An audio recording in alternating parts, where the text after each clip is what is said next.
Hey, what's up, everybody? Welcome to Vibing with Sleazy, the podcast. This is season 6, episode 5. This is actually take 3. The first time we had a technical glitch with the Zoom, we were talking across town and basically a Zoom crashed, so lost that one. And then we just did one, and we realized that some of the stuff we said might have been controversial because we name dropped. We're gonna get So canceled. so we don't want to say what we said on the last one. So this is a fresh one, episode 3. So it definitely was hilarious. So that was a lot of fun. So what I Who want. am I? So sorry. So here's the thing. I'm sorry. I'm rattled because this is our third take. So my special guest has been on my show before, and she is a special guest, a Louisville legend, one of my favorite people, Andrea Wyatt. So at the end of the day, I really appreciate you being on. I want to thank everybody that's been listening, tuning, and downloading. I'm also trying to not repeat some of the like same storyline. I'm trying to flow it up a little different because this is our third take. But I do want to shout out people. Not I'm saying I don't want to keep. I feel like we've been repeating the same thing for the last two. It's just hilarious. So it's been a lot of fun. But I want to shout out Gavin Castor. Gavin Castor and his wife showed a lot of love on the YouTube and Facebook of Bible Sleazy. And I also want to shout out Josh Wright. He has been listening and said the audio's been going great. So I'm really happy for that feedback, and it's made me really happy to hear. So I want to thank everybody that's listened, tuned in, and downloaded and gave that feedback. And I love comments, so anything you send in, I appreciate. So me and her, we have gone to Bonnaroo. We have podcasted together before, but we ran into each other at our mutual friend Mary's Christmas party for her job. So I also want to shout out Mary. Congratulations on the new brokerage. And Mary got her brokerage license, and then her partner Kenny English, who helps her in so many ways and helps Mary in so many ways. He now has a new license, and at the end of the day, he is got a new business going. So congratulations to him as well. And then also shout out to Cody Bear. We love some Cody Bear, and also we'll shout out to Cameron Sandusky. Yeah, we'll shout out to Cam. So hope everybody gets to listen and hear the shout outs. So we met each other at the Christmas party again, caught up. We were sitting together with Big Willy. We're just gonna be completely real. Our last episode was not controversial on anything that our opinion. We were doing voice impressions, and we might have got a little too graphic with the Big Willie story because he does have a business and it is Mary's party. But I will just say this, and I feel like this is comfortable to say. Okay. Big Willie, he loved armpit hair. He loved armpit hair. And so I will say this: Big Willie will let it known. Andrea talked about New York City going there, and she was going on a trip the next day. And me and Big Willie were talking, and we're all sitting there, and I tell a story about a bachelor party in Brooklyn where I meet Tick, and Tick is yelling, "Let me upstairs." We're on top of a rooftop in Brooklyn, and Tick's by herself, and she got the hairiest armpits I've ever seen in my life. So I let her up. She smokes, she hangs out, and she's tying her hair, and everybody's just focusing on those armpits. So as I tell this story, Big Willie's eyes get real big, and he goes, "Tell me about them hairy armpits." So he started blah, blah, blah, licking his lips, getting real excited, and he loved Tick. And he wanted to hear all about it. And we kept trying to change the subject. Couldn't do it. We couldn't do it. And he kept saying, "So tell me more about Tick." So How hairy were they? Do you want to continue, or do you just want to say moral of the story? If I call and he needs to haul, Yeah. I'm gonna try to discount my my cost by lifting up my armpits a little bit. Or do you want to go into the whole shebang? Well, I just want to say I love Big Willie. I've hired him in the past, and basically we've talked about a murder scene that I had to evict. He cleaned it up. He cleaned it up. He came in, his crew. It was an adventure. I had a family. There was blood. There was dildos. Big Willie's boys were traumatized, and then Big Willie brought his other buddy in, and they got it done. But I think that's good. yeah, it was. I think yeah, I think that's good for all the businesses because We got real graphic with the last couple stories. 30 minutes. And the first episode that the first round we did was just all big. So let's circle back. The whole reason that we were talking about hairy armpits and if you call we home was because I was going to New York. You were going to New York, and I bring up my New York trip, and then fuck New York. He's all about the pits, and he just keeps talking about it. And what's hilarious, when I saw him leave that night, he was like, Big Willy's out, and jumped in a pickup truck, gone. So Big Willy's got his face on the side of the truck. You know the name, call Big Willy, and he'll come over and haul. That's how he talks. So, oh my God, my voice is crazy to the Big Willy voice. I'm Big Sleezy. So next thing you know, so here's what happened. So we got to talking about a little bit about her New York trip. So at first, a part of the story that's funny, Cody Bear, who is a University of Kentucky fan. Huge. He is a huge diehard fan. He had a leather Kentucky jacket, which was badass. And she was going up there for the Kentucky game because her boyfriend was a Kentucky fan. Is a Kentucky fan. He's not dead. No, sorry. That means I'm sorry, I'm a little lit. But he was a Kentucky fan, and is a Kentucky fan. And Cody gave her the jacket because she's a U of L fan, but she also was like, I'm going to be at Madison Square Garden. I got to represent for him. So the Kentucky jacket. I got to tell you right now, though. Yeah. You didn't rock it? Okay. I go to Cody's house, and I'm like, look, I'm a Louisville fan. I'm going to my first Kentucky game ever. I'm going to the Gardens. It's a big fucking deal. Cody's like, I got this jacket, and this jacket is like, I'm going to say 1994 Kentucky, where it's got like the old school Wildcat, like, doing this little thing on the back. Huge Kentucky emblem with the Kentucky on the back. Real leather, half blue, half white. I mean, this thing. And so I tell Cody, I'm like, I don't really know if I feel comfortable taking this jacket. Like, it's real nice. And he's like, it belongs to the Garden. I'm like, okay. And I will pack a bigger suitcase. It belongs to the Garden. And then I'm like, fuck, like, do I really want to, like, carry and travel? What if I lose it? What if I spill on it? Like, it's becoming a thing. So we get to New York. It's 8 degrees. Oh, shit. It's real cold. Yeah. And, I mean, I've been priming myself for this. I've got a special hoodie to wear underneath the jacket. I got my boots to go with it. I'm ready to rock this jacket. And it's too cold. Oh, no. It went to New York with me. But it didn't go to the Garden. It didn't go to the Garden. Okay, I'll just appreciate the honesty. I'm gonna be honest with you. That was mind blowing me that Cody had this jacket, and it was like a jacket that he passed on. But here's the deal: I think you just bring it to New York. That's all that matters. Even though they didn't pull it through, I was very hard. They lost. They did. They did lose. Did they lose because I didn't wear the jacket? The jacket might have been the only. I think I'm going to be honest, because Cody probably put a lot of spirit love into that, and then when you got there, here's the deal: the cold temperatures were like, I wasn't ready. Well, it's also like you got to think about it.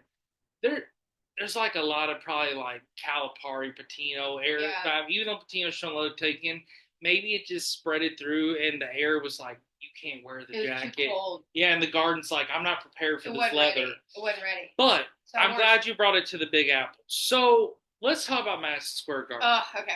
I've been to New York City. Okay. I have seen a lot of things around there, but however, I've never been to Madison Square Garden.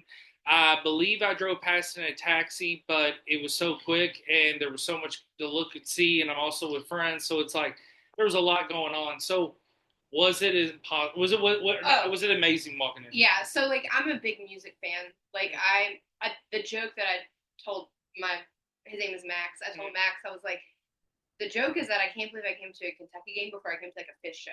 Because like, all the concerts that go on there. And so walking up to it, it's like, okay, this is a mecca. Millions of people who have mattered and care about music and care about sports, like they've all entered this. And so it's like there isn't an air about it. And I thought it was going to be a little grimy on the inside because I was like, all right, it's old. Like it's seen some shit. No, it is clean. It is clean. It has been remodeled. Like when we went inside it, it's like they've got this wood grain ceiling situation happening. I mean, like we took some photos and it was like, oh, this is beautiful. And then as a music fan because like low key go sports, don't care about sports really. Mm-hmm. I like beer.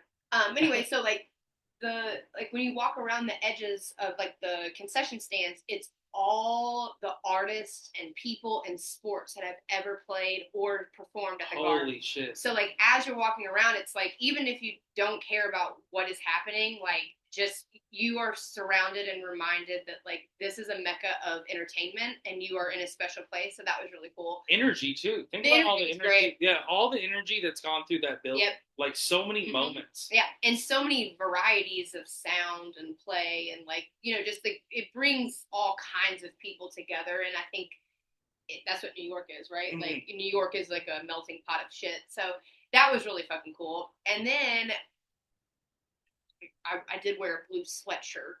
I had a Kentucky sweatshirt. I'm glad you represented. I did. Thank you. It's my only sweatshirt. I got it off Facebook Marketplace. Okay. Shout out to Facebook Marketplace and Facebook dating.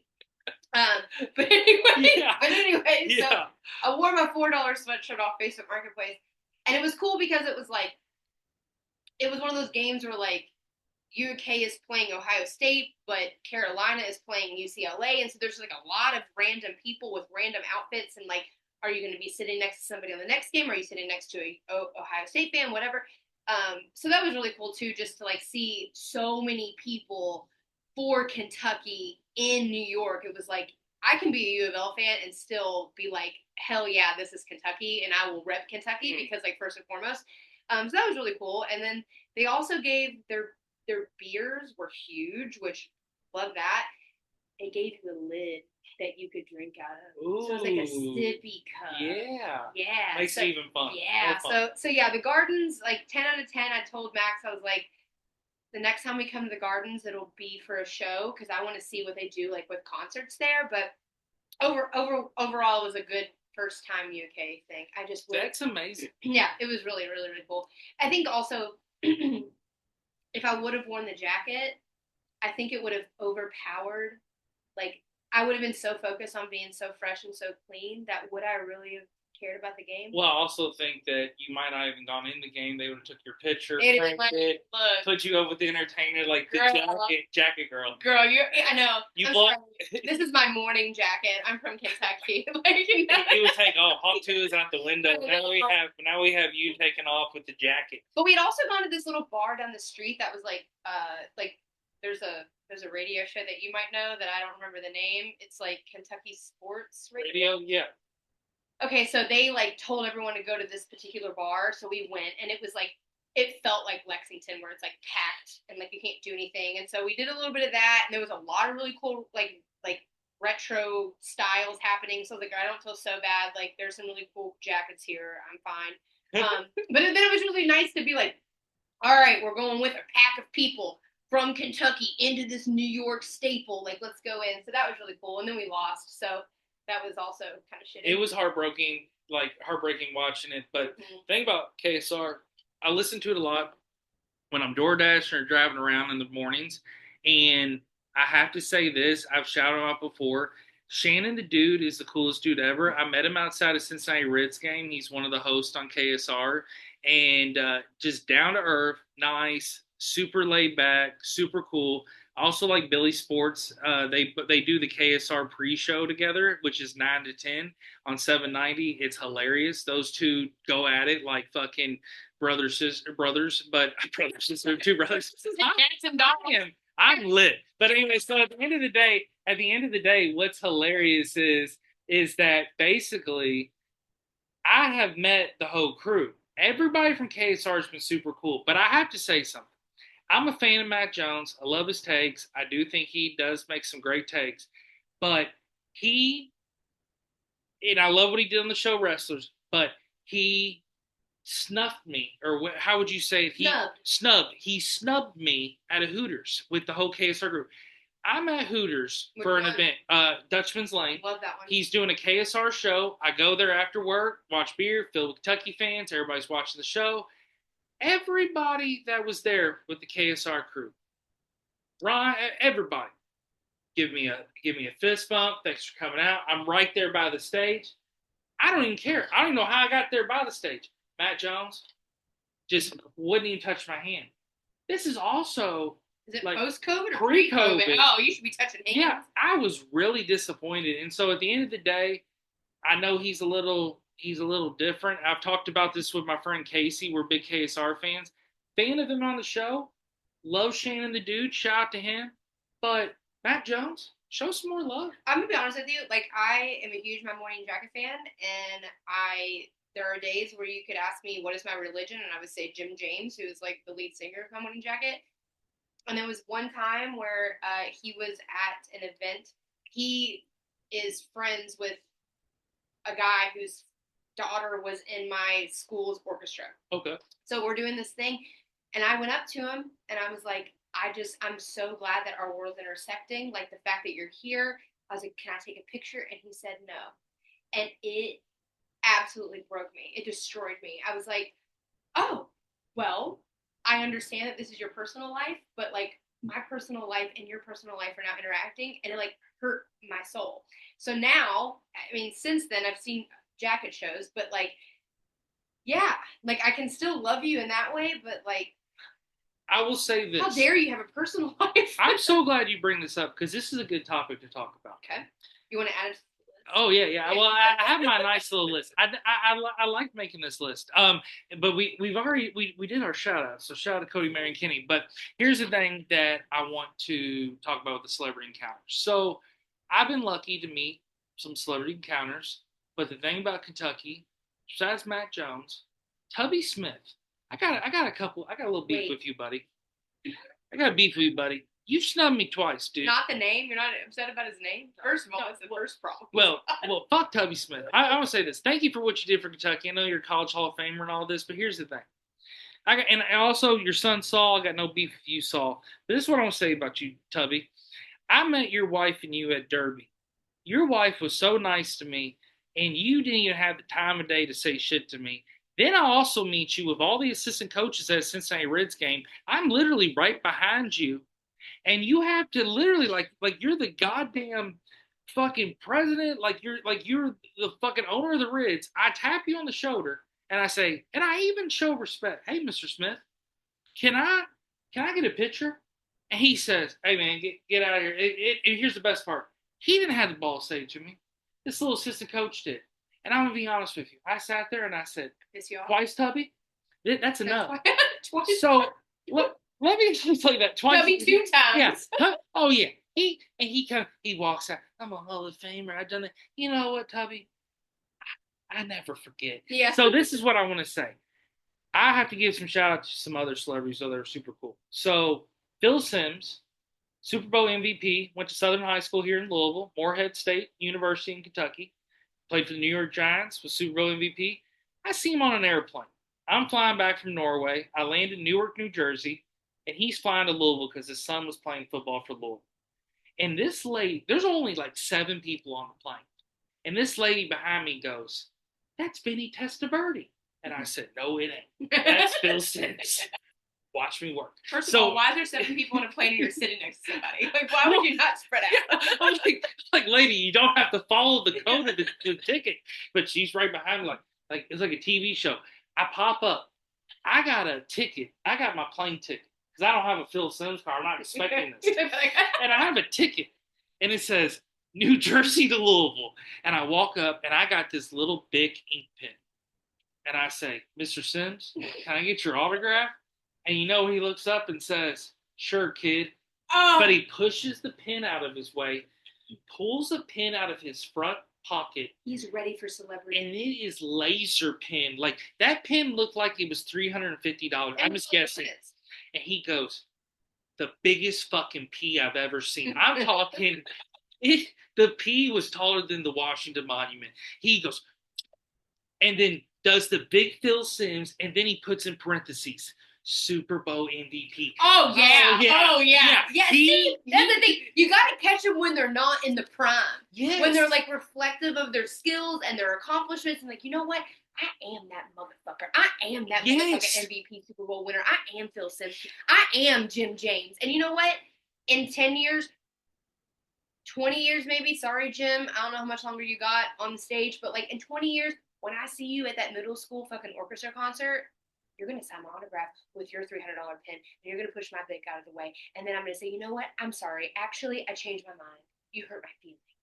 Yeah, I don't want your I don't autograph. want your autograph. And then you throw it in that old school metal cylinder middle school garbage can, and it goes in there. You read Iroquois Amphitheater. Oh, you know what? That's a cigarette container. I'm putting a cigarette You container. put it in the cigarette container, and then it spiros. Yep. So I want to say this about a couple other celebrity encounters. So I met Drake, super great guy. Recently?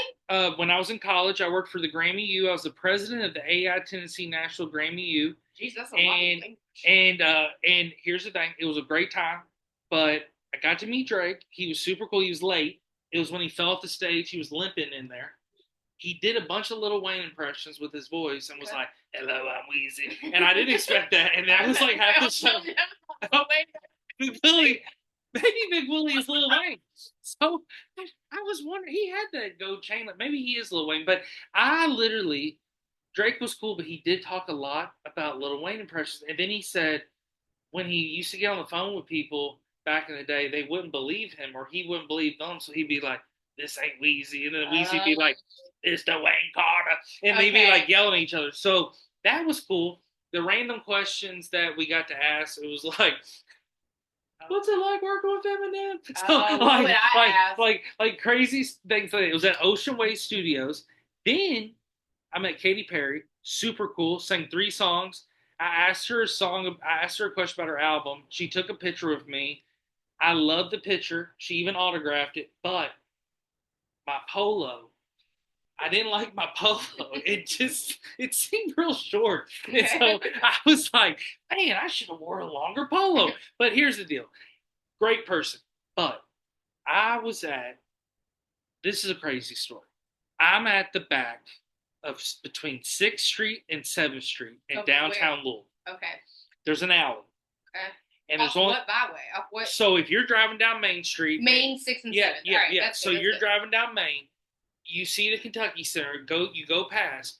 Well, when you get to 7th, you'll take a right, and there's like that little park, and there's like the speed art, whatever. Well, you go straight like you're going to the river, and you take a quick lane before the Muhammad Ali Muhammad Ali Center parking garage, and you take a right, and there's 10 spots, and you can parallel park, and it's just for like the museum road. That's something secret that I need to know about. Oh, it's cool. Spots? Oh, it's a great spot. Oh, the 10 spots you just 10 spots. Here's the deal. Take some change, 2 hours, great limit. Okay. If you do overdo your limit, $15. But anyways, so I'm walking it.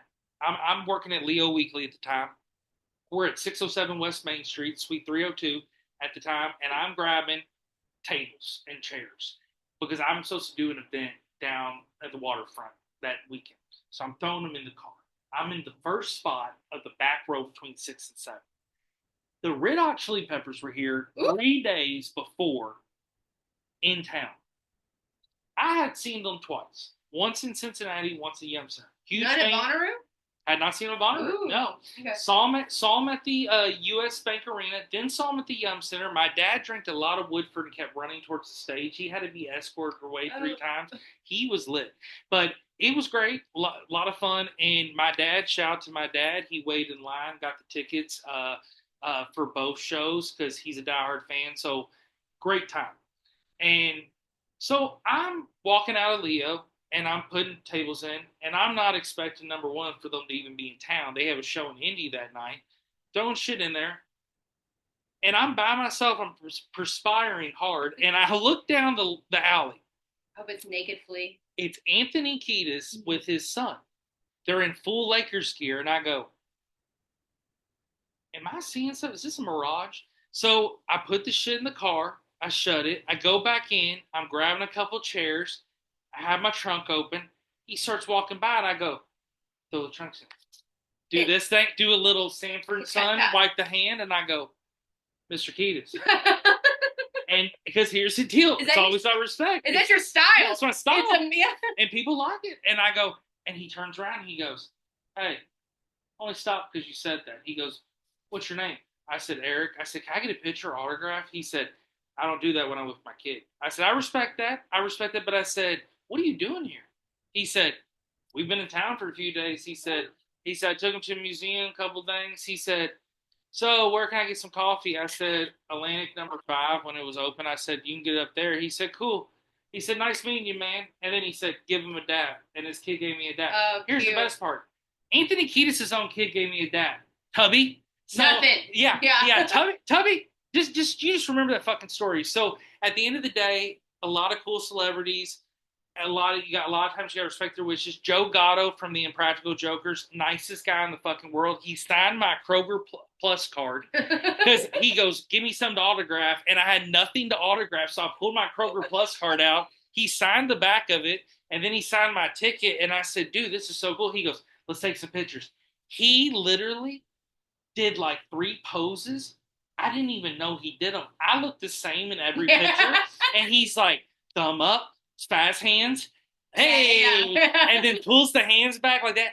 He's a pro. He knows he's Phil Simms of comedy. Yeah. Now, I will say this: Doug Benson, he smoked a blunt with me.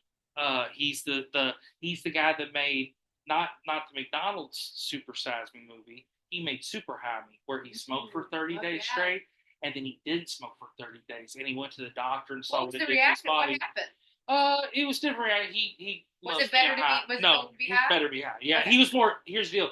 He was able to, I think, answer things more right and be more focused, but he still felt like he was more determined. I need to watch it again, but he was so cool.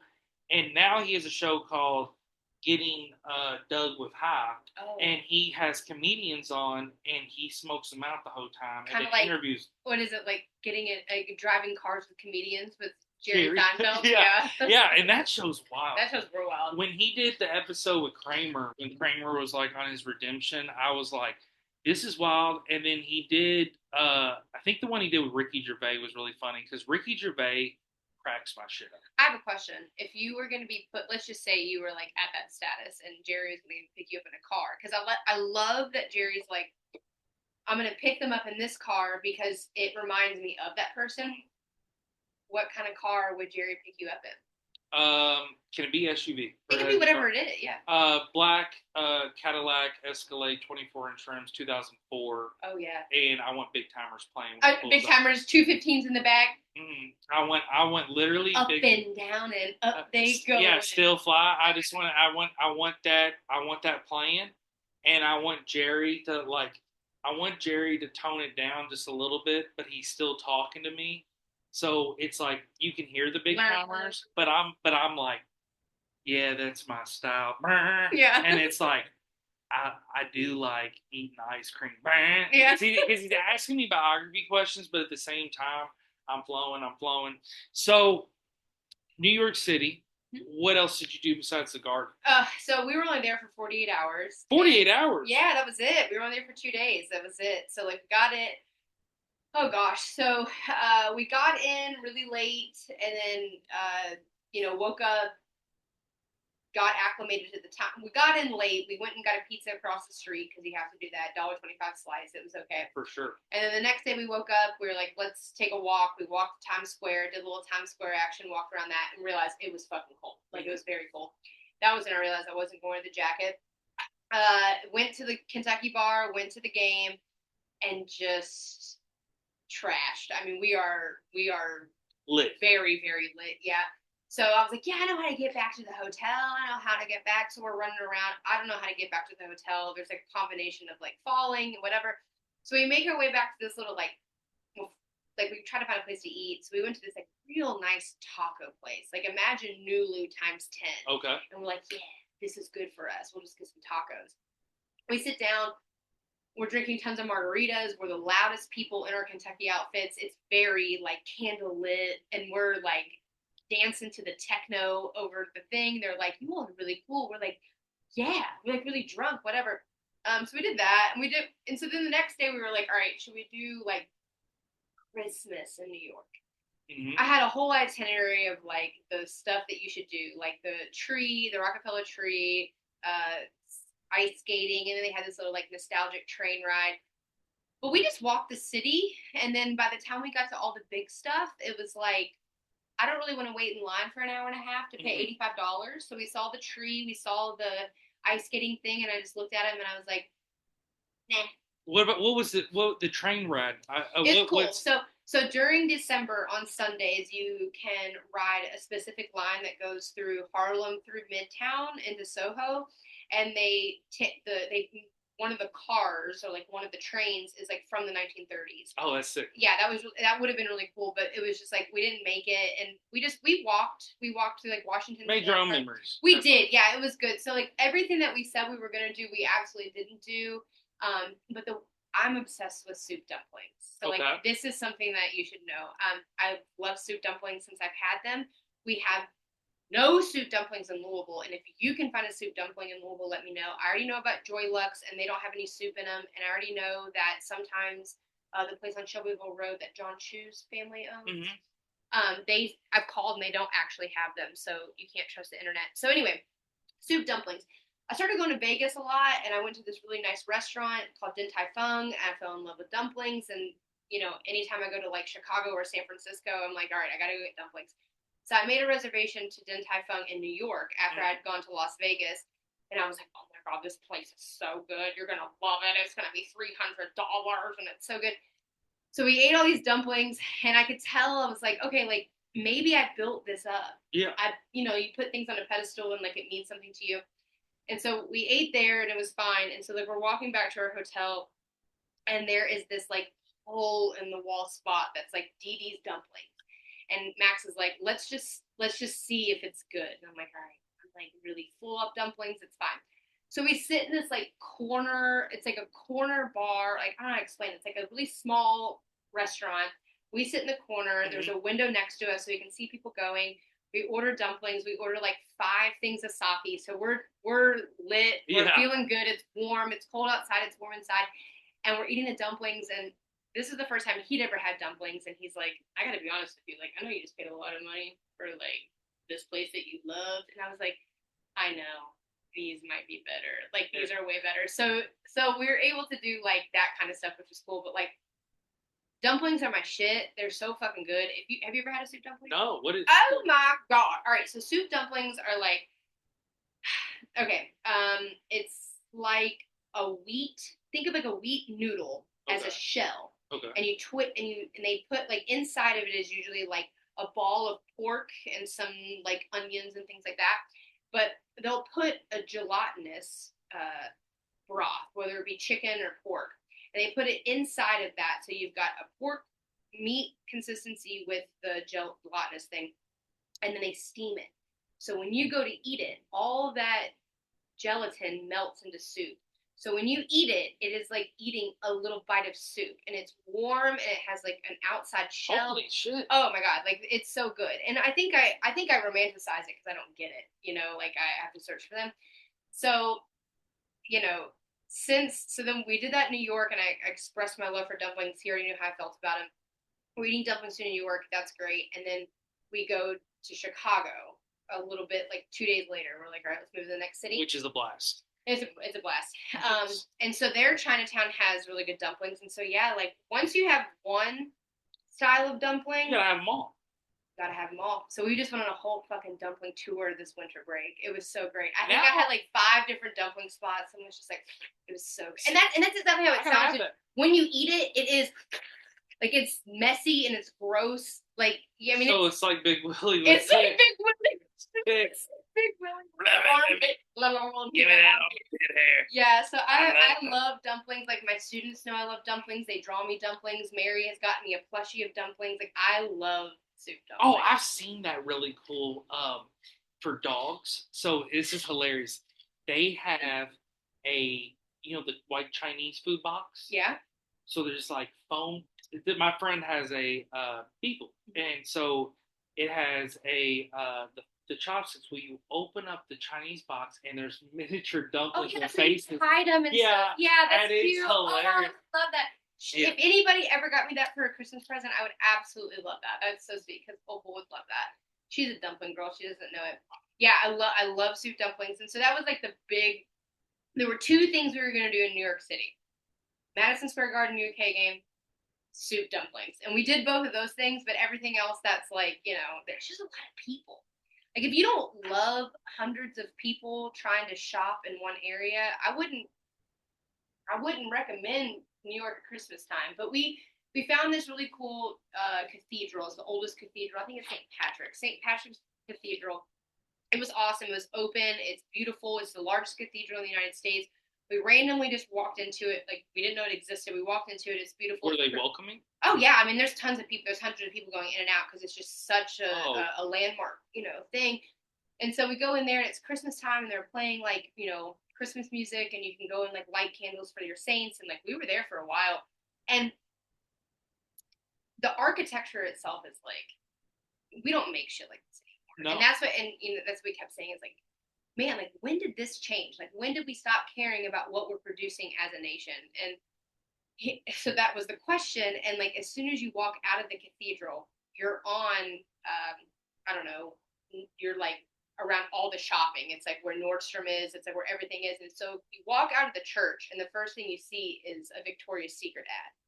And I was like, this is what killed it. Like, consumerism killed it. Like, capitalism killed this architecture. It killed, like, whatever it is we. Because that corner building is amazing. Like, the one, and all those buildings are just, it's breathtaking too. That when you bring up the architecture, everything's different next to each other. That's the other thing.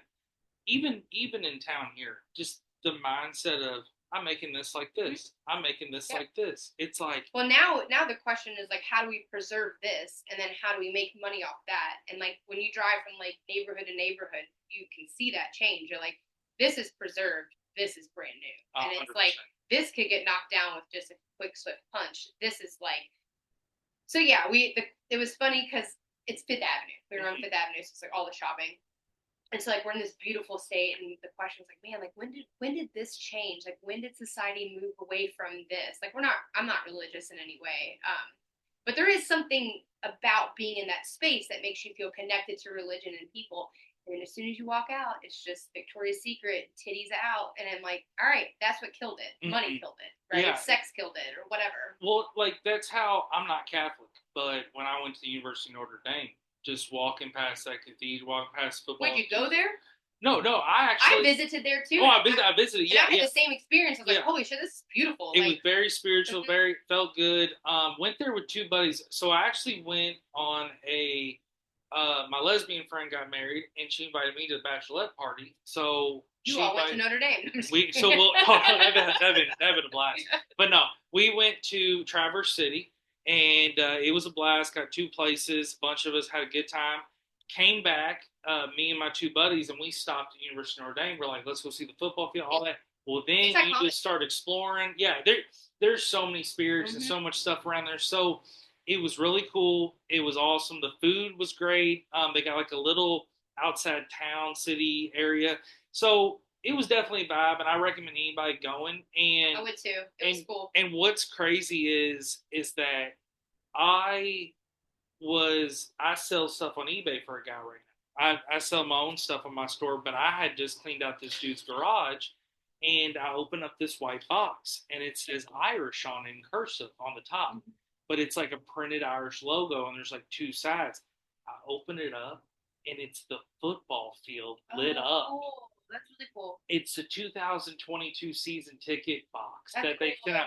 Hold on to that. I will, because I think over time that will age well. But also, that's just really cool. Oh yeah, it was super sick. I'll show it to you, and it is like, I couldn't figure out how to open it, and I'm like, okay, Eric, don't let the box be you. And then I finally was like, oh, it lifts. Just and when I lifted it, one more time, maybe you'll understand. Yeah, and I wanted it. Like, it was so breathtaking because it lit up, but I wanted to hear, oh, but it didn't do that, but I played it in my head. Yeah. So, like, I was like, oh. And you don't think that every other fan does the same thing. They probably did. And then you open up, and then when you pull up the screen, there's an Irish sweatshirt in there and a letter from the coach, and it's like, thank you for your support. Yeah. Even though he's not Irish, I imagine the leprechaun wrote it. Yeah.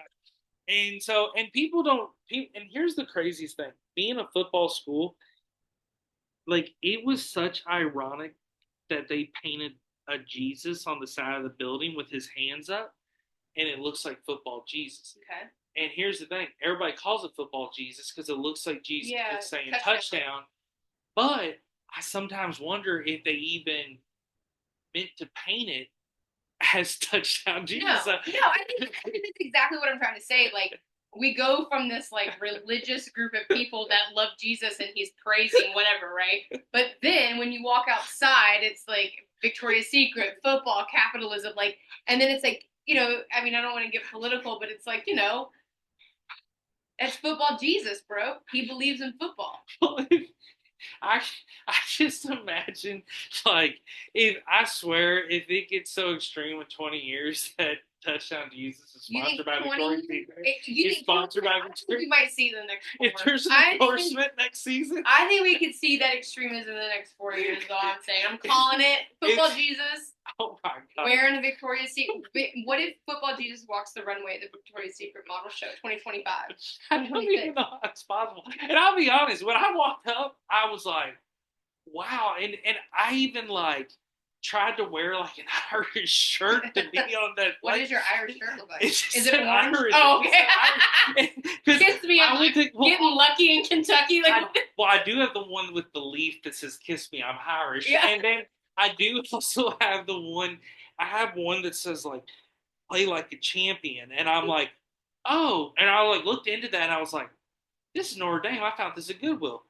I looked, and it's a sign they hit before they walk out, and so I'm like, oh snap, I got the sign on my shirt. Then I've been looking at that fucking sign in the light up box, or shirt in the light up box, and I'm like, man, that white hoodie is fresh, and it's not been touched since 2022 when somebody put it in the mail.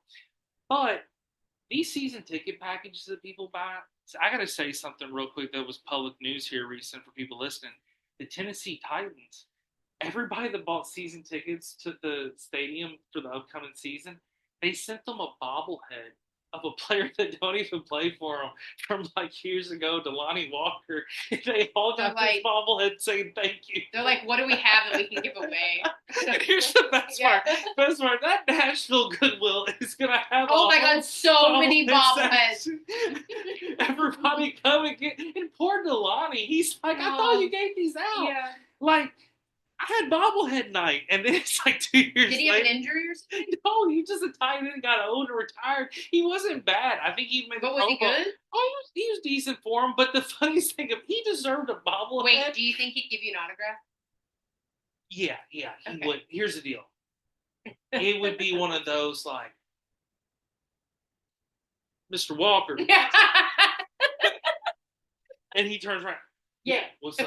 So, but if I was like, you see my bobblehead in the Goodwill. But if I was like Dell, or hey Delanie, he might be like, the fuck you want? Hey, get that guy out of here. And I'm in the and I'm standing there in the bar with your dollar. It's 1 a.m. in Nashville. Everybody's wasted, and I'm like, I got this a Goodwill today.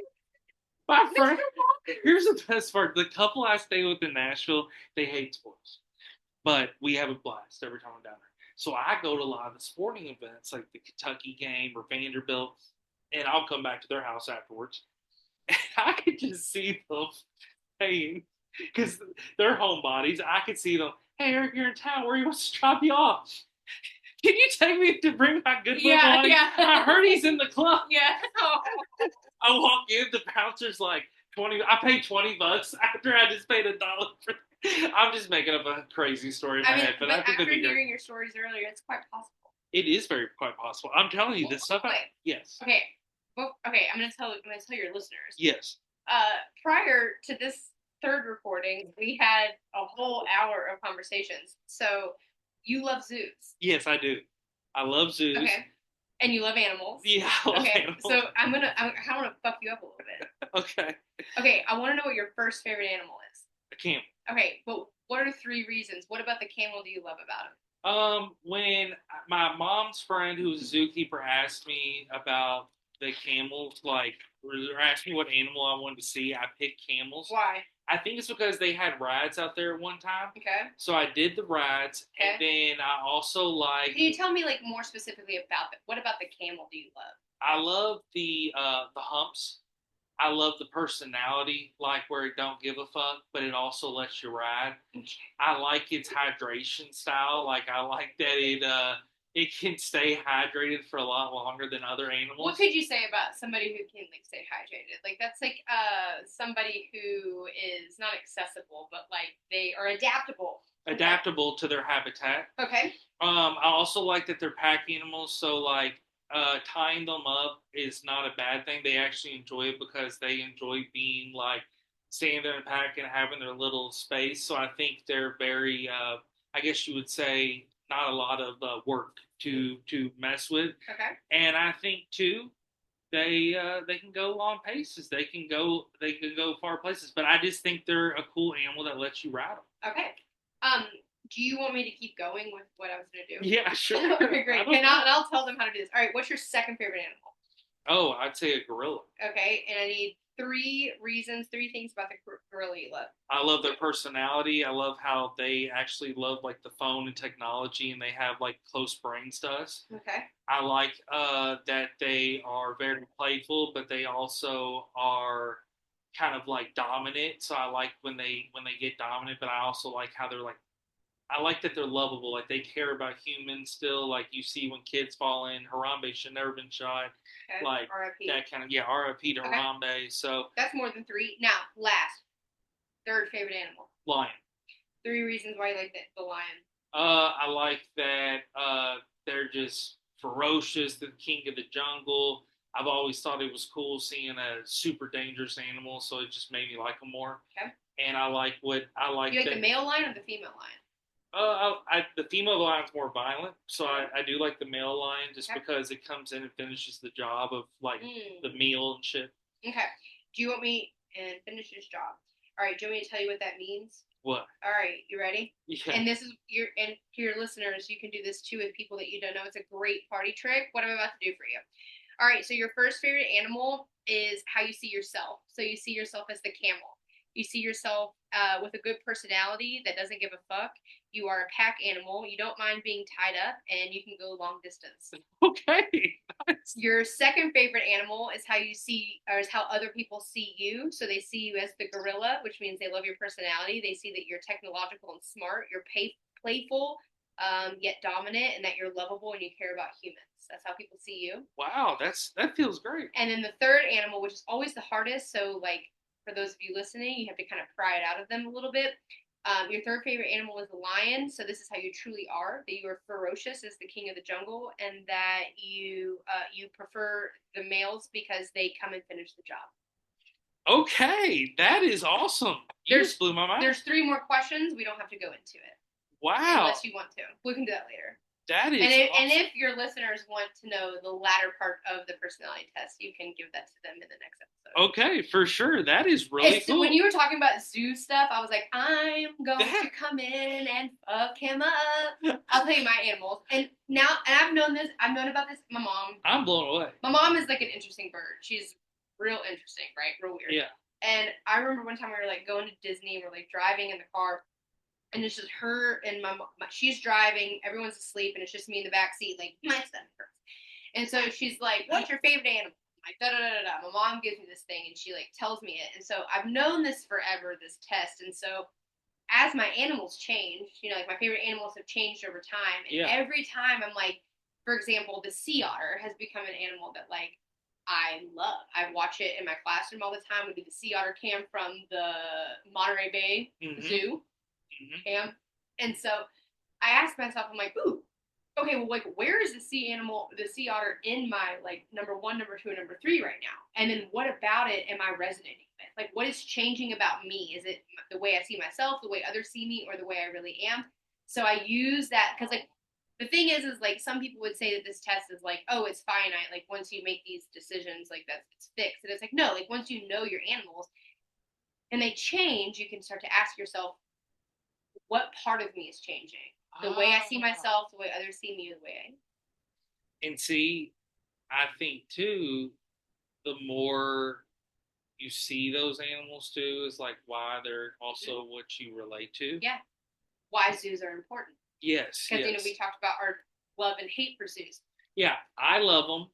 I don't hate them. I just don't love them. Yeah, and so I have always fought passionately for it, and I think that they're definitely evolving to be better and better and better, and it's because, like, the AZA in places, I understand some of your complaints. But, like, I will say that, like, when I go to zoos, I always go and look for the ones that I love, because it is the place that I can go and see them Mm. at.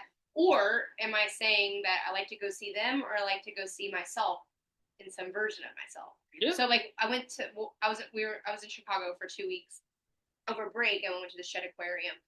And I have some friends, and they have a baby. So I was like, yeah, let's take the baby. This is exactly why I'm okay with going to these things, because it's important. So I was like, we're gonna see the dolphin exhibit. Fuck yeah, we're gonna. But then I saw the sea otters, and I was like, this is really important to me, because what I love about sea otters right now, they're a new animal for me. I love that sea otters, they hold hands with their relatives and their loved ones while they're sleeping, so that they don't fall apart while they're sleeping. And that to me was like really sweet. And so we go to the gift shop, and they have this T-shirt, and it was 2 sea otters holding hands. I'm like, well, fuck. This T-shirt costs more than the ticket. I'm buying 2 of them. You know what I mean? I was like, I have to get this. So I bought one of those, and it was like, then I saw the dolphin exhibit, and I was like, oh yeah, like this is just a friendly reminder of like, I love dolphins. I love sea otters. I didn't have my first favorite animal there because it's a lion, but yeah, so I don't hate zoos. I just don't love them. I get it. I totally get it. And I will say this: a few aquariums that I'd recommend for people to go just to blow their mind. Have you been to the Shed? Been to the Shed, and I would say go to Chattanooga. Okay. It's great. I love Chattanooga. Oh, it is. It's a fun town. That's all the hills, mountains. They have 2 aquariums, so you come out, you go into both. They couldn't combine all that water into one to give more space. No, there's one that actually goes up into there's a giant tree inside the place. Oh. And there's a train track bridge, so you walk up and you feel like you're on a wacky railroad. Okay. It's a wild town. And I will say this about Chattanooga. They got a really cool hotel downtown. It's got these little balconies. But it's a fun town. I will say this. The Georgia Aquarium in Atlanta is phenomenal. Yeah. Phenomenal. Yeah, blows your mind. They do have very interactive animals. And then I'd say another great one is the New Orleans Aquarium right there on the river. I really liked it. And their river otters were cool. And they have one of those things where it's like, you can see the like paw coming out. It's like real interactive. And there's like the little screen, and it's just really, really dope. And just fun to get up close. But I just love all animals, so I think it's just I think too. I don't understand how people don't understand animals and like don't get it. And what makes me sad, I have to say it, the assault, the murder at the nature center. Somebody at the Louisville Nature Center, there is a deer that had been there for a long time, and the Louisville Nature Center's got animals. It's actually over by the zoo. It's across the way by the tennis court. Yep, and out of nowhere, somebody literally, they said it was in the apartment complex by there, shot a deer. What's a deer gonna do to you? And sawed off its antlers as like a prize. So you shot a deer. What little bitch? Because you could go so many places to hunt and get your little antlers. Yeah, or go fucking eBay some antlers. That's what you're like. Why did you have to shoot a deer that is literally living in this nature center aspect? So they're looking for 2 people. I haven't got the full update on it. I hope when I do report again, there's an update of where that deer thing. But the nature center, Louisville Nature Center, if you haven't been there, check it out. It does have some different kind of hours and shorter hours, but they've had a lot of cool stuff there. That's the spot. Like that's where they live. Like and it's such, and Joe Creason Park's such a cool park, and a lot of people don't realize either. Right there on Trevilian, right across to the zoo to the right, that's a whole private butterfly garden. Yeah. And I sometimes will leave the zoo and I'll see somebody walking, and I'm like, "You're not supposed to walk. Like that's a protected area." So, my friends out there have told me a couple crazy stories. You know, there's been people that jumped in the exhibits, and I think that's happened in a lot of places. But God, what idiots. Like there was 4 guys that jumped in the rhino exhibit a couple years ago and got real close. And they had to kick them out, ban them for life. And somebody also, like years ago, tried to get too close to the elephant exhibit. It's just people always try to test things and go too far, and they just don't respect boundaries, you know. And it's like, you're already this close. Why are you? Yeah, this is a gift. Yeah, this is a gift. Quit pushing the limit, and quit leaving your icy there. And so, go for an icy right now. But icy? Oh yeah. Okay, so like, when I was smoking tons of weed in high school, there was this one place that I would go in the Oxmoor Mall. It was it was this weird like German hot dog place on the second floor. I don't know. it was I know what you're talking about. It's like it was above Aunt Annie's. Yeah, I mean, it was like its own German thing. And they took soft serve vanilla ice cream, they pumped it in the cup, and they filled it with a red icy.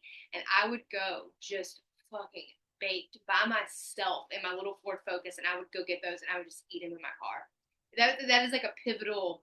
Oh yeah. Oh, that was like a high school. Like I remember the way it tastes, the way it like the textures of the cream and the ice, and it was just so. Snack moments are very important, and they leave an And when you're impact. stoned like that, There's a lot, and there's a lot of good ones out there. Like I'll say this about mall food courts. If you're in Louisville, Kentucky, people, oh, the Oxmoor and St. Matthews, the tumbleweed at the mall was better than the restaurant. Oh, yeah, you get a little cup of queso. Oh my god! Waffle fries and dip the waffle fries in queso. And then when you go to the actual place, the only one that's left is on Beach Bypass, and they can't even fuck with that. No, I got something to mind blow you. Last Monday, I went to Tumbleweed on Outer Loop. It's still alive? It's still alive. It's got a C grade rating. I didn't see it till I left. Me and my friend Paige went there for a meal. We sit down. We eat the meal. She unwraps her knife and it's brown. And she goes, waitress, and the waitress walks over, sweet as can be, and goes, oh shit. So then she brings me my food.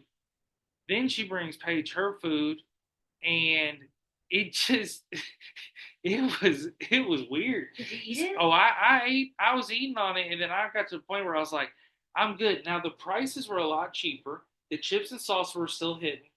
So I leave and I turn around and I see that giant Red Sea. And I ain't seen a giant Red Sea in a long ass time. And I said, oh, we didn't know. So then I got home and I was like, that just didn't sit well. Like, that don't feel good. But here's the thing. I fuck with Tumbleweed. Tumbleweed Mutual, this isn't hating on you. You've been always great. But I do have to say, I've had a lot of great times at Tumbleweed. I fuck with their food. Their tacos are good. But I wish they still had one on Hirschhorn. But that one place, like at the mall, or the mall, was just those two mall spots. Or two.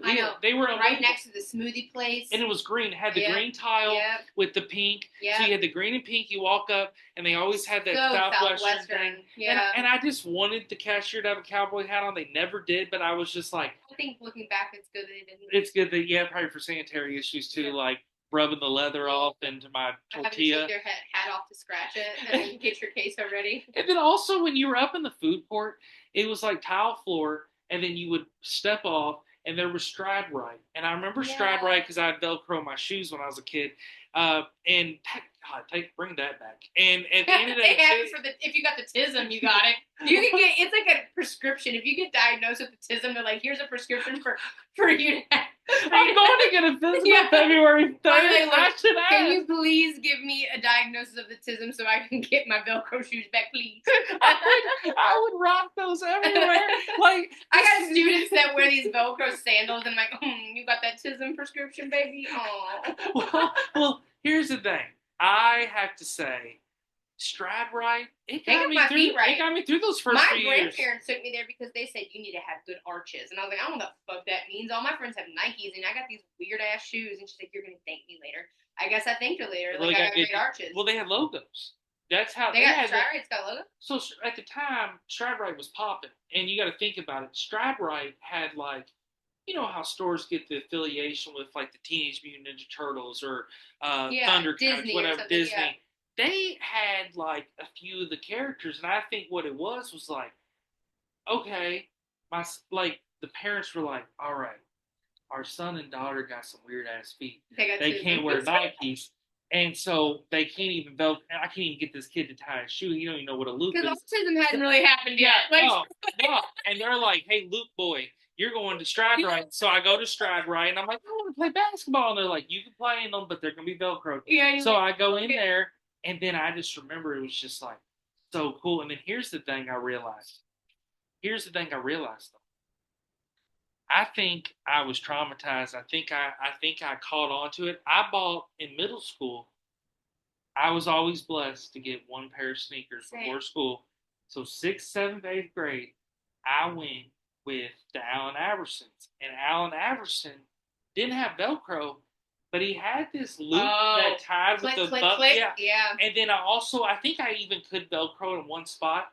And here's the thing: I got those every year, and I think Stride Right was in my blood. And I think when I was at a Foot Locker, I was like, I don't want that sneaker. I want that. Now I will say this Kobe Bryant, rest in peace to Kobe. He had some great shoes, but his Adidas silver shoes, he had that space boot Okay. that kids would sneak in. Yeah. Had no ankle support, looked like a foam boot, and I never understood it. Hey, people would be rocking this giant silver foam boot, but once I got to Seneca, my freshman year, I played ball, and then I went to J Town to play ball, and I kept every year the Tracy McGrady Adidas shoes. And I just felt so cool with the little blue and black line. I was like, I'm on the Orlando Magic. I thought I was special, but I'm going to be honest with you, no Velcro. But you grew out of tism. I now wear Walmart shoes. They're like $30, and I have a pair of Asics for the zoo. But I will say this: the Reebok pumps. When I find those, I love them. And my favorite show of all time, cartoon wise, is Thundercats. Okay. Lino, that whole deal. I shout to Troy Crazy on Outer Loop. I go there to buy my Lino, my Thundercat figurines when I'm feeling with Velcro shoes and everything. But no, I love going there, and they have a bunch of the classics. I got a Thundercat comic, but I'll say this with the Thundercats is I I want the Thundercat Pumas. Okay. They're out, and they got like a little air pump, but it's the Thundercat logo where he used to go oh, and that Lino logo shoot so up. if you're asking your listeners, Yeah. Somebody just send them to me, or just if you can, what or size just are you? a 12, or just tell me where they're at. I'll pay for them. I just want to. Get those. I need those Lino Pumas now. They also have another form. I think there's like a couple. They're sick, and when they collide, when these brands do these special collaborations, they're really cool. They even have a pair of Nikes right now that there's only 15 in the world, and they're so expensive. They're those little scary. It's that little scary, like not Matilda, but that doll that's like sewn up or whatever. It's like a Coraline. Yeah. It's the Coraline box. You open it up and the shoe looks like it's all been stitched and all this stuff, and it's like, ugh. Yeah. And those are going for like fucking 50 thousands plus. Yeah. And it's just insane. My buddy just got my buddy just got Pokemon cards graded. He said he's hoping he gets a perfect score because you didn't tell me that like Pokemon cards hold value. Oh yeah, I sold an Articuno last year, first edition, for $80 on National Turnpike. And thing about it is, I had sold a lot of my Pokemon cards. I have a bunch of sports cards, and I went through them recently, and I'm like, I have a shitload of these. So I sold a few on eBay, but then I'm like, I need to get some of these graded. Yeah. Because I think there's value there. I got a Michael Jordan graded. I bought, and I ended up selling it for $400 just because it was graded, and it didn't even get a great grade. There's literally so getting it graded makes a difference. Making it graded gives it a value, and the other thing about grading is there is cards from like 1920, like Honus Wagner, that came in those cigarette packs and stuff back in the day, and even a grade of like 2 out of 10, those are going for like $1 million because the stuff didn't survive and people got rid of it. There was gum. I think that makes a difference. Like, yeah, like you might have. I mean, even the '90s isn't that far like away. Mm-hmm. Like, let it go, let it wait, let it simmer. And the person that probably has the biggest card collection of all time is Elon Musk. No. It's I don't know if his is the biggest like actual quantity of cards, but probably Price is the Arizona Diamondbacks owner. He has every rare limited edition card, the Joe DiMaggio, which is hot, which is like the 1956 Joe DiMaggio. It's like the 1908 Honus Wagner. It's like, before the fucking Titanic. You got a Cy Young card. Like, there's all these different cards, and now they're even graded, so you can now go buy a pack. So if you go to Myers or Target, those are called retail packs and boxes. Okay. If you go to a card shop, you're buying hobby. Okay. Hobby got the autos. Hobby got the game used And they're jerseys. graded. And they're graded more expensive. You can buy really any sport. And well, they're not graded yet. You have to go send them in to get graded. You send them in either to Beckett or PSA, and it can take about 3 months.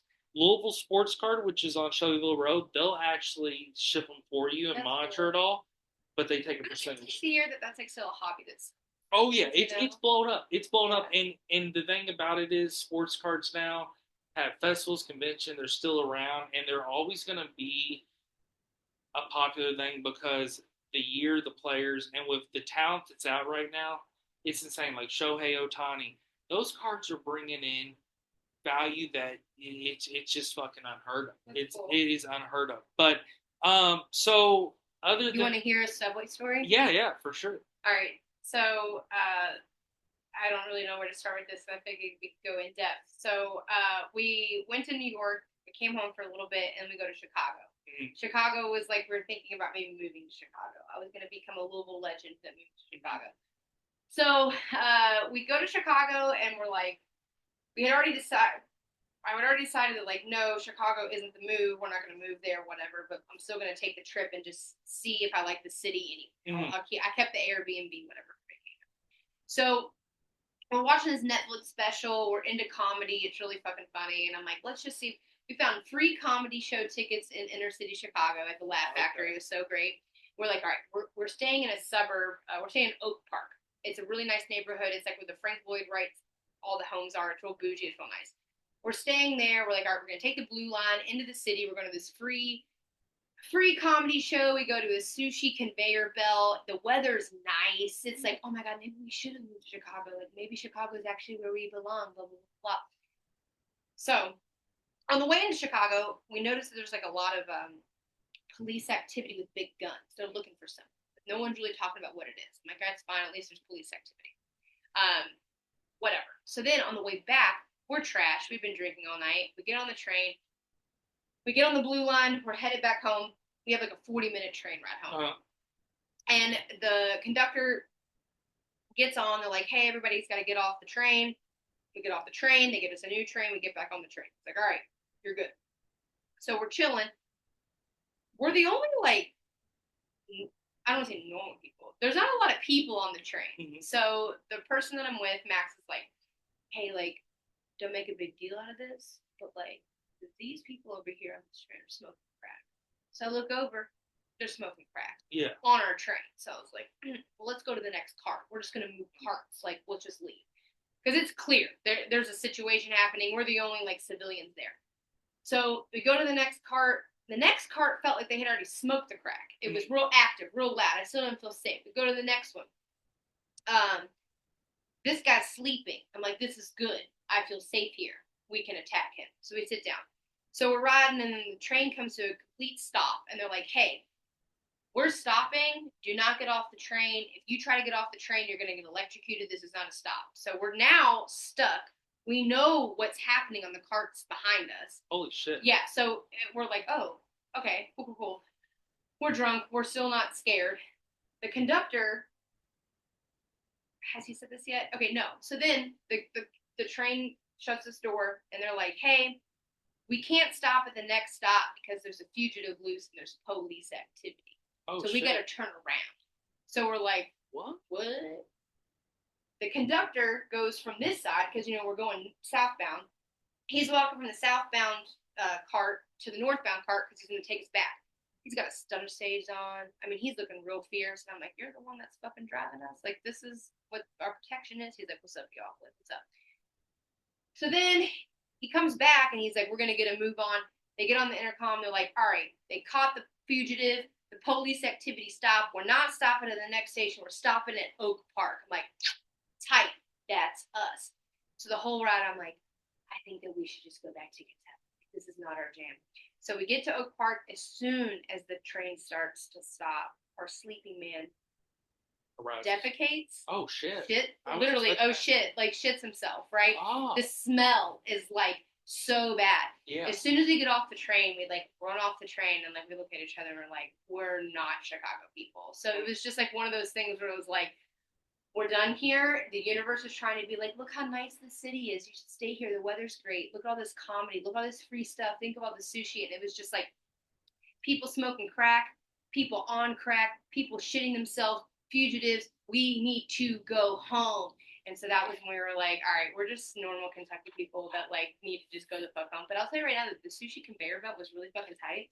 I went to one in Detroit. Okay, well, I only went to one in Japan, and I couldn't understand what the fuck was going on because it was all in Japanese. Yeah. And this was in Chicago, and I could read the fucking signs, and I was like, this is great. They got robots now, too, that serve booze at some of these places. And that's with the robots? Yeah. Yeah, I've been to a robot, but I've been on robots. We got robots at Korean restaurants here in Louisville. You can do that.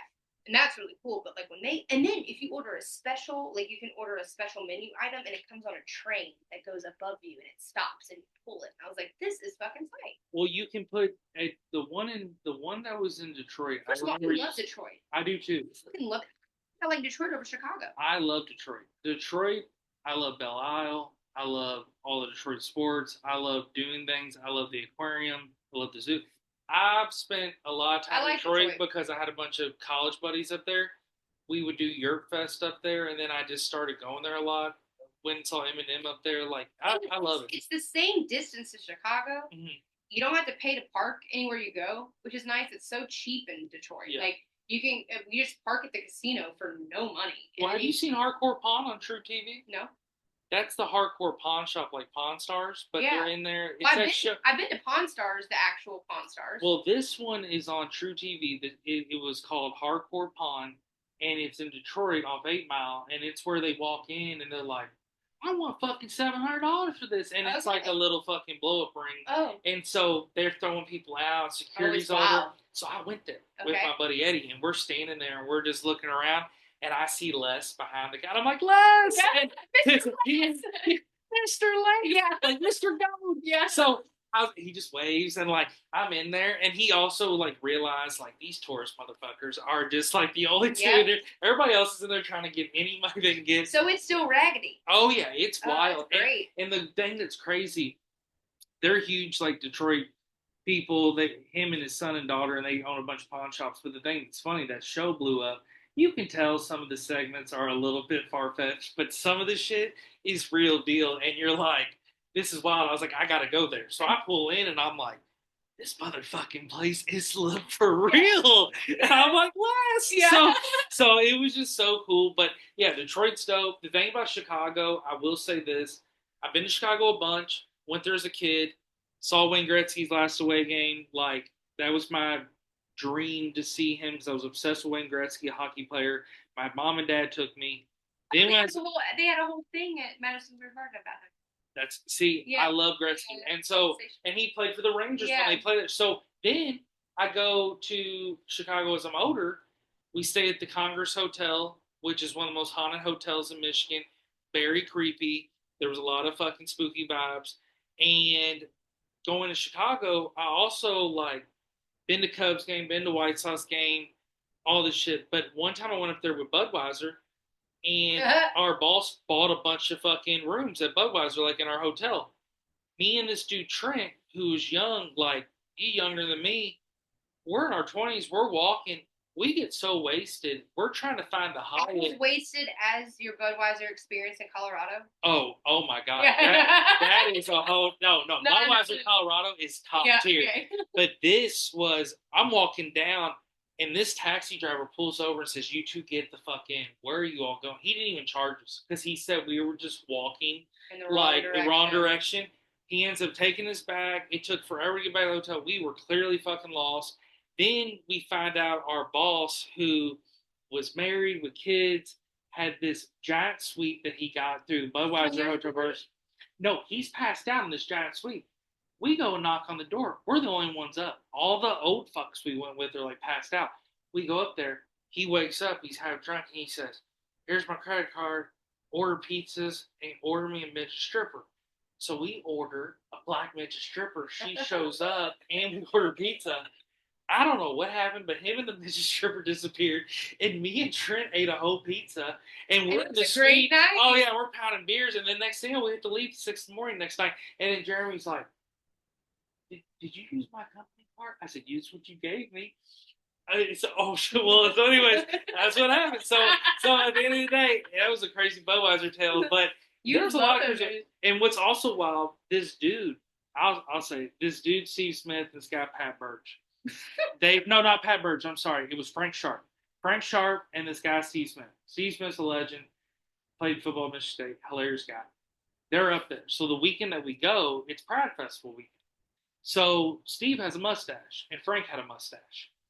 Steve passes out in his boxers at the pool. He's drunk as fuck. Frank is his roommate. We all had to have a roommate, two bedrooms, like two beds in the room. The hotel security grabs Steve. They're like about to call the cops. They take him upstairs because he finally gets the room. Like, I'm staying here. I'm drunk. Like, here's my room number. So they're taking him upstairs, and he's got that mustache. So it's Pride Festival. They're like, Oh yeah. they knock on the door, and there's Frank with his Oh, mustache. thought. And Frank scoops him up and goes, "I'll take it from here." So Oh. so then all weekend we're like, Steve and Frank. Together forever. So with the two stashes, but it was hilarious, and they laughed about it. But this was also a time when like strawberry Ritas and lime Ritas were popping, so everybody was wasted on those. But it was a good time. So, but Chicago also, yeah, it's wild. Like when you go to a White Sox game, whole different vibe than the Cubs. Cubs is in Wrigleyville. When you go to White Sox, you're in South Side Chicago. And that's kind of like it. After going from New York to Chicago, I was like, dude, like I'm gonna be honest, like I felt more safe in New York than I did in Chicago. I would get like at night when I'm just chilling, I'll Google like on Reddit and different things. There's literally like gang maps and all this stuff. You're shocked how many territories are so close by tourist stuff and by so many things. And then I think about it, all the times I've been in Chicago, how many times was I close to one of these territories? Because the thing about Chicago gang stuff compared to others, yeah, there's gang problems everywhere, but in Chicago it's a whole nother level. It is, yeah. And there's literally documentaries. It's been documented. It's broadcasted. So it's a case where there is literally people that are just on a whole nother level when it comes to the lifestyle. It is. I mean, the Chicago lifestyle is just different. It's grimy. It's so grimy. And I think like I mean, there are times where I'm like, Louisville is very unsafe, and if you put this like top 10, I mean, we're usually up there with Chicago, but it just feels like that's like Chicago is historically known for violence and gun violence. And you think about everything that city's seen. It is. I mean, and it's big, and it's historic, and there's, I mean, there's a vibe in Chicago that is grimier than I think LA. Well, when you get out, and when you drive 6 hours, then you get out, and they say $20 for parking, and you're like, not even 20. It's like $75 being the freaking. No, I don't do that. I park at the airport and I take the bus and I take the train in. That's the way to do it. $75. Stupid. And see, I was like, I remember one night I was staying up there with some friends, and it was a few couples and a few of my buddies, and everybody passed out. So I only could like I think one friend went with me to the bar, and we went to this bar that was close to the Congress Hotel, which is like close to the river, but it's not in the best area. And we're walking, and we get to this bar, and I have a Detroit Tigers hat on in Chicago. And these two girls walk up and go, "You from Detroit?" And I say, "No." I was like, "I just have the hat." I went up there. I said, they said, "Well, where you go when you in Detroit?" And started drilling me about questions. So I said Royal Oak. I had went there, but then I said Bloomfield Hills. I said downtown Detroit. I started naming off all these places, and they were like, "Oh, so you know Detroit?" Like it was really, and my buddy was like, "Why are they so like keep asking that?" Yeah. So I felt like there was like some kind of test or wanted us to like try to conversate. I just said, "I'm drinking beer." I said, "Have a good night." Yeah. I'm not gonna keep pushing it. And the thing about it, what's hilarious, you walk in the Congress Hotel, they have a hotel security guard at the front that's sitting in a little space, and he looks over, and he's got curly hair, and he's asleep. And I go, shit. And it's like 1:32 in the morning, and we're going back to our room, and I go, "Hey." Yeah. He goes, "Oh, fuck." Like, he wakes up, and the funny thing, he's like, "Oh, thank you." And the funniest thing about it is, like, anybody could have walked in. Yeah, no joke. And not said shit to you. Yeah, what are we paying for? Yeah, he's just chilling there sleeping. And then he's being haunted. And they say that lobby is so haunted. But I want to thank you for being on the show. Yes, of course. I appreciate you doing 3 takes. I know that we... And an hour Yeah, Poorly. yeah, we spent a lot of time, but it was a lot of fun, and I hope everybody enjoyed the episode. I know we touched on a lot of topics. There was even more stuff Did that we'll we talk make you think? future. I mean, we talked about. We did good. Yeah, we did pretty good. So so at the end of the day, there's always more. I'm definitely have her on again. So I want to appreciate everybody's listening, tuning in, the feedback. But if you want to talk about New York, you want to talk about teaching, want to get into long distance relationships, you want to hear Big Willy stories, how can they hit you up? Oh, you can hit me up at my phone number. No, I'm just kidding. Yeah. No, you can. I think my Instagram is Andrea underscore the underscore lion because that's my first favorite animal. That's how I see myself. You can find me on Facebook, or you just ask Eric. You can give me my phone number. Yeah, I dare you to text me I'll, a question. I'll give out the phone number and yeah, does anybody random like I've been the random person that listened in Denmark, I'll send the number Yeah, out. come So on over. have Come on fun, over. have fun. But no, the BabylonSleazy.com. Check out the website. I got season 1 through 4 on there. You can listen to season 1 through 6 all the way on all the platforms: YouTube, Spotify, Apple, anywhere you like to listen to your favorite podcast. And again, thank you for the support. This episode was a lot of fun, and I am out. Peace.